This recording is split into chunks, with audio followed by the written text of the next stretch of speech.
Bonjour et bienvenue sur la chaîne. Aujourd'hui, je vous propose de découvrir une vidéo de Zepekudou Paul. Elle évoque une déclaration attribuée à Ado et la manière dont certains Ivoiriens réagissent face à ce défi. Je tiens à préciser que ce contenu n'est pas le mien, je le partage simplement à titre d'information afin que chacun puisse se faire sa propre opinion. Installez-vous confortablement et on regarde ça ensemble. Surtout, n'oubliez pas de donner vos avis dans les commentaires. Bonjour ou bonsoir. Digne peuple d'Afrique, digne peuple de la Côte d'Ivoire, très chers frères ivoiriens, très chères sœurs ivoiriennes, je suis votre frère, ami et camarade Zepekudou Paul Laurent, le digne combattant du président Laurent Gbagbo. Très chers frères et sœurs, très chers amis, soyez tous salués en vos rangs, grades et qualités depuis vos différentes positions.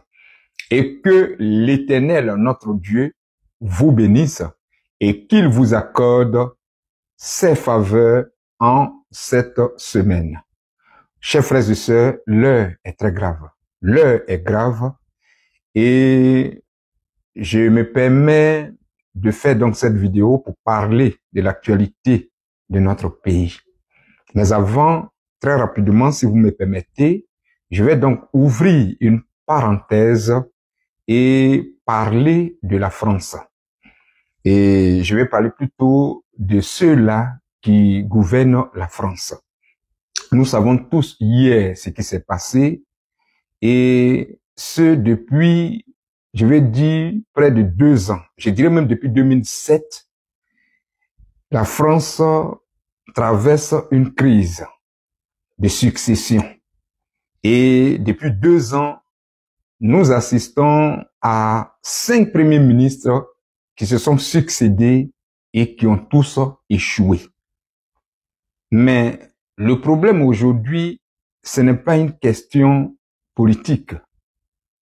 Je l'ai dit tantôt, depuis 7 ans, donc depuis 2007, à commencer d'abord par Jacques Chirac, Nicolas Sarkozy, ces gens-là ont tué les Africains. Je ne retournerai pas dans l'histoire, mais je parle de ce que nous avons vu à partir de 2007. Ils ont commencé à bombarder, d'abord tuer, faire des coups d'État, des tentatives de coups d'État en Afrique, jusqu'en 2010 pour que le Nicolas Sarkozy, le brutal, le violent, qui aujourd'hui croupit, donc il y a des problèmes juridiques, décide d'éliminer physiquement donc le guide libyen et il a failli donc vitrifier le président Laurent Gbagbo. Nous avons tous vu, quelques temps après, il a donc quitté le pouvoir où il s'attendait donc le moins. Celui qui l'a succédé après, c'était François Hollande, qui était, selon les Français, le plus clown des Français, qui aujourd'hui finit donc un simple député. À sa suite est venu donc celui qui est là, Emmanuel Macron, le sataniste. La tête, on dit souvent quand la tête est malade, tout le corps est malade. Et voilà, donc ce n'est pas une question de, je vais dire, politique. S'ils veulent qu'ils changent même 10 premiers ministres et 20 premiers ministres, ça sera toujours les mêmes choses parce que le karma se retourne. Et je crois que le pire reste même encore à venir. Je crois même que le pire reste à venir. Donc si j'ai dit ça, aujourd'hui les Français ont décidé de le chasser. Mais je crois que s'il aimait son peuple, s'il aimait réellement le peuple français, vu cette situation chaotique, il allait rendre sa démission. Mais comme c'est un sataniste, c'est un illuminati, parce que c'est celui-là qui a aujourd'hui permis que dans la Constitution, il puisse avoir une loi qui permet aux femmes de pouvoir donc faire un avortement. C'est déjà très grave. Mais bon, ça c'est la France. Mais pour vous dire que aujourd'hui là, c'est cette France-là qui veut nous donner la leçon. C'est cette France-là où ce sont ces gouvernants-là qui nous imposent des personnes que nous, le peuple, on refuse. Des personnes que nous ne voulons pas. Vous comprenez? Donc, voyez un peu le problème. Parce que quand tu veux essayer de donner des leçons à quelqu'un, c'est que toi-même, tu es un exemple. Donc, voilà, les gouvernants, Monsieur Emmanuel Macron n'est pas donc un exemple. Vous comprenez? Voilà, donc je reviens donc en Côte d'Ivoire.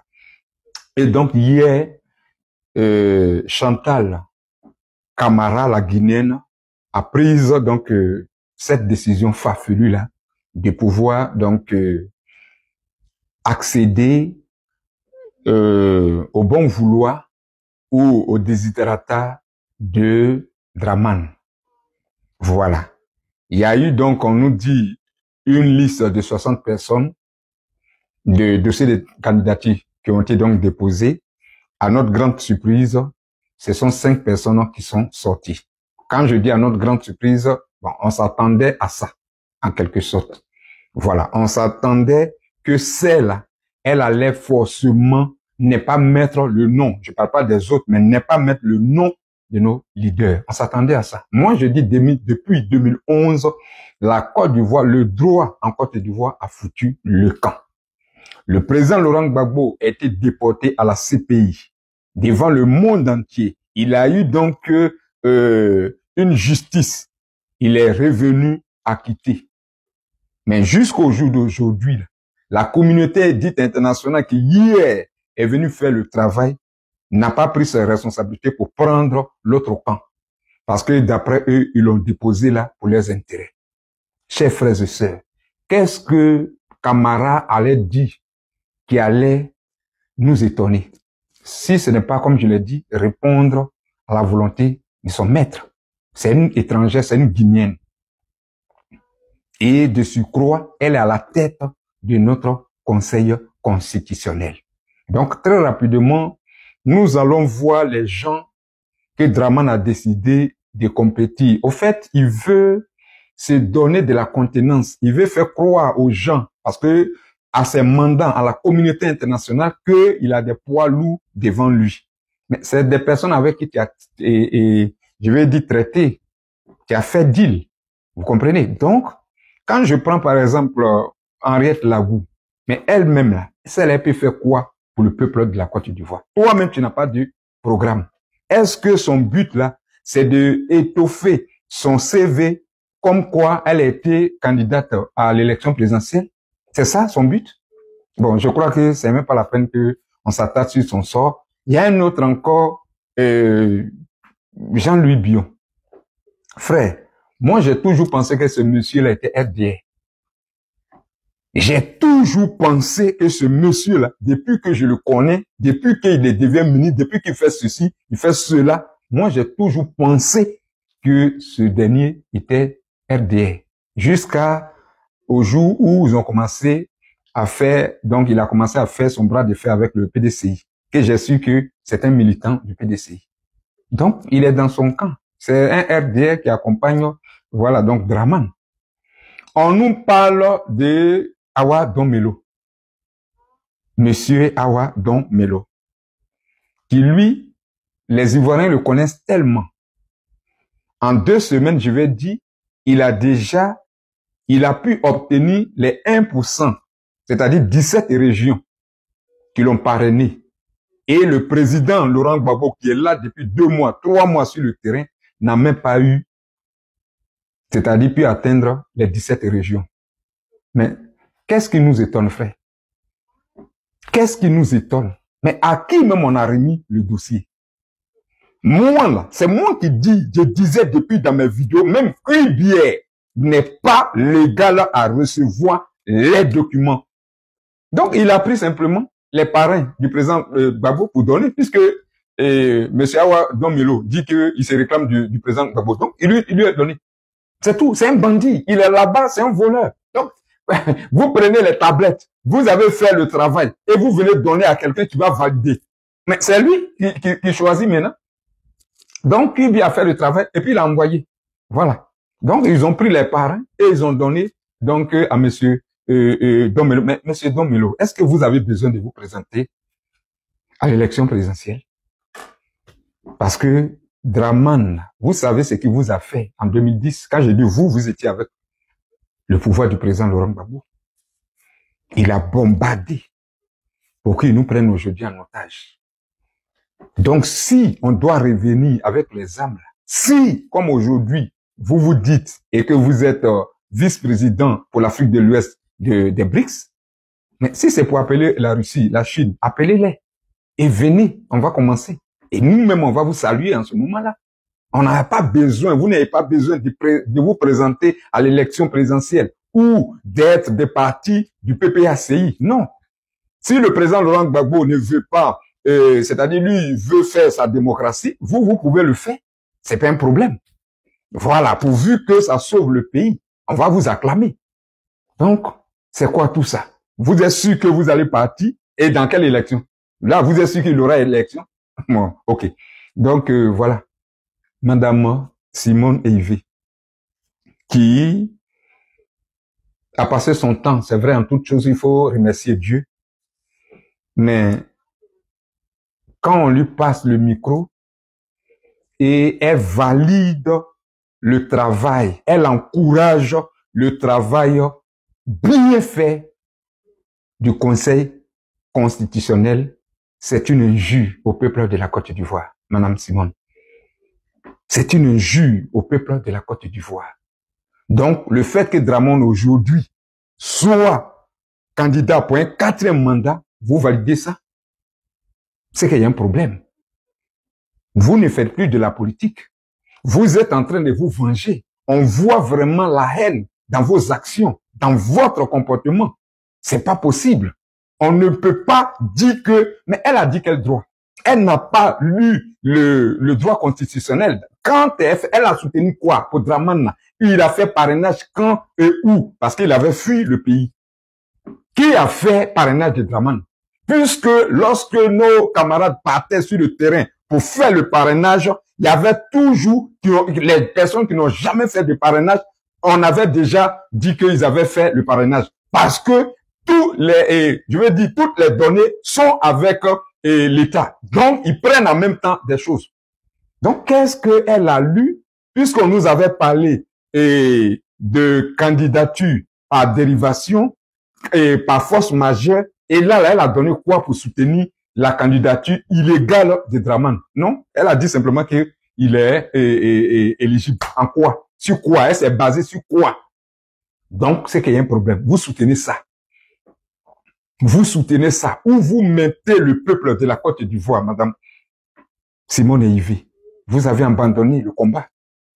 Vous avez abandonné le combat sans projet. C'est-à-dire pour vous, vous avancez parce que pour vous, c'est une lutte. Non, on n'est pas d'un foyer. On parle du bateau Ivoire. C'est tout le monde qui est concerné. C'est tout le monde qui est concerné. Donc, il n'y aura pas de 4e mandat. Ne partez pas dire que vous allez soutenir cette forfaiture de Dramane. Il est en train de vous utiliser contre les Ivoiriens. Moi, je ne dis même pas contre le président Laurent Gbagbo, parce que le président Laurent Gbagbo dit c'est bas pour nous. Et effectivement, c'est ce qu'il est en train de faire. Sinon, vous tous, vous vivez dans des grandes maisons, vous recevez votre argent. Vous roulez dans les grosses carrosseries. Voilà. Mais le problème, c'est quoi exactement? Tout ça, le peuple gagne quoi dans ce que vous êtes en train de faire? Le but aujourd'hui, Dramane, il quitte ou il quitte pas. Donc, qu'est-ce que vous êtes en train de faire, Madame Simone Eivé? Ce n'est pas de la politique. Vous savez ce qu'il vous a fait? Pilonné pendant une semaine. Il a failli vous tuer. Mais je l'ai dit, si vous avez pu pardonner à Dramane, c'est à votre S, le père de vos enfants, que vous n'allez pas pardonner. Faites-le au moins pour les Ivoiriens. Faites-le d'abord pour Dieu et faites-le aussi pour les Ivoiriens, pour vos enfants et ensuite pour nous, pour les Ivoiriens. Et donc, il y a un problème. J'ai un problème. J'ai eu mal hier quand je vous ai entendu parler parce que j'ai vu un peu, vous acclamez la candidature de M. Tidiane Thiam n'a pas été retenue. Vous êtes content? Ah, donc ça prouve que le fait même que nous avons fait le front commun avec le PDCI, vous n'étiez pas d'accord. Mais pourtant, vous avez fait croire aux gens que non, chacun peut prendre des chemins et ensemble nous retrouver. Mais il y a un problème. Il y a un problème grave. Les Ivoiriens, mais c'est pas grave. C'est pas grave. Vous avez été retenu, mais il n'y aura pas de 4e mandat, donc ça sera inutile. Et Dramane, mais je parle pas de lui parce que pour lui, comme je l'ai dit, voilà, il n'aura pas de 4e mandat. il est en train d'être poussé à bout, voilà, par l'Éternel, comme Pharaon, endurcit son cœur pour qu'il soit donc humilié. Un autre qu'il n'a pas été retenu, Monsieur Pascal Affi-N'Guessan. Tout ça pour ça. Vous voyez, on retourne à la case de départ. Le président Laurent Gbagbo est venu. Après 10 ans, j'ai dit, on l'a laissé. Il restait en prison. Après 10 ans, il revient. Il veut prendre son outil de combat. Vous avez dit non. Vous allez utiliser cet outil pour faire la politique. Faire des alliances contre nature. Aller prendre de l'argent. Vous avez même pris d'autres militaires qui vous ont suivi. Aujourd'hui, tout ça pour ça. On va revenir encore. C'est pas maintenant. Là. Vous aurez maintenant la force de venir vous joindre maintenant pour faire un combat. Tout ça, on pouvait pas, vous ne pouvez pas éviter ça auparavant au peuple de la Côte d'Ivoire. Il y a un problème avec les politiciens en Côte d'Ivoire. On a vraiment un sérieux problème. Et je l'ai dit. D'autres disent non, on ne veut pas faire, on ne va pas faire la politique de la chaise vide. On va aller donc aux législatives. Mais vous partez. Ils sortent avec 200, 300 députés. Vous êtes que 15 députés. Mais 15 personnes contre 200, 300 personnes, ils peuvent faire quoi? Ils peuvent s'opposer à quelle loi? Aujourd'hui, là, ils ont oublié la Côte d'Ivoire. C'est l'homosexualité grandissante. C'est les détournements. Vous, là, vous parlez quoi? Nos frères, nos parents, on leur arrache leur terrain. Vous avez quelle voie? Parce que, simplement, vous avez suivi pour vos intérêts. On vous paye. Il y a un problème. Mais c'est une façon aussi de faire la politique de la chaise vide, puisque vous êtes là-bas, c'est comme vous n'êtes pas là-bas. Mais donc, c'est qu'on comprend, c'est qu'on vous paye. Il y en a qui disent non, on va aller faire donc les municipales, on va se présenter comme maire. Vous partez, pareil, ils ont 400 maires. Vous avez que 20 maires. Et ils prennent toute la ville, ils prennent tout le pays, où ils déposent maintenant des fumoirs. Tous les jeunes sont accros aux stupéfiants, à la drogue. Mais c'est comme c'est la politique de la chaise vide. Aujourd'hui, là, la jeunesse ne s'intéresse pas parce que leur but, c'est de empoisonner, c'est de rendre la jeunesse accro pour ne pas qu'elle s'intéresse à l'affaire politique. Puisqu'ils savent que les jeunes debout, vraiment, ils ne peuvent pas tenir. Aujourd'hui, là, voilà, vous les avez accompagnés. Vous les avez accompagnés dans cette forfaiture-là. Pourtant, vous savez comment est-ce qu'ils sont venus ils nous prennent aujourd'hui en otage, pour ne pas dire qu'ils sont venus au pouvoir. Mais quand quelqu'un vient chez toi, que tu lui ouvres la porte, ça s'appelle recevoir un visiteur.